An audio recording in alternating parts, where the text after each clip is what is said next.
Mentryville, where we are now, was a full-fledged boom town for the oil industry. Actually, this was where the birthplace of the California oil industry happened back in 1876. A Frenchman by the name of Charles Alexander Mentry he had been digging holes for wells here beginning in 1875, about 2 miles up canyon from where we are currently. And beginning in July of 1876, he would drill his fourth well, CSO number 4, or California Star Oil 4. And on September 26th of 1876 is when he struck that massive deposit of oil, which some say shot 60 feet into the air. And hence you have the birthplace of the California oil industry. California, however, was not the only state producing oil.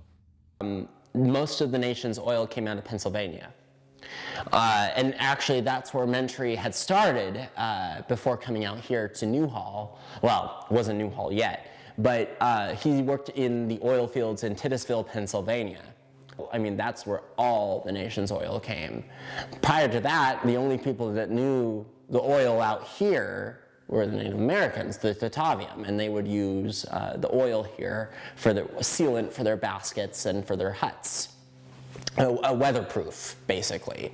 By 1885, you had a small company town of about 200 families that popped up at the base of the canyon. There's a house down the road that was the superintendent's house, built in 1896, and that was the house that Mentry lived in with his family.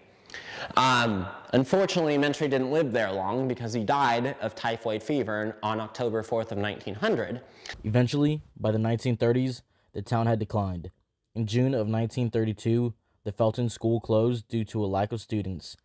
There would be a continual downward spiral that almost led to the whole town's destruction. Chevron, by this point, Standard Oil was called Chevron USA, and they sold the Mentryville and the surrounding 851 acres of Pico Canyon to the Mountains Recreation and Conservation Authority, with the agreement that these buildings be opened to the public and restored, and here we are 24 years later. Despite all of Mentryville's ups and downs, it still has people fascinated in its rich history. The way I feel about it is, it's actually quite fascinating, you know. You get to learn a little bit more about history, plus you learn how historical our valley really is, how important it is.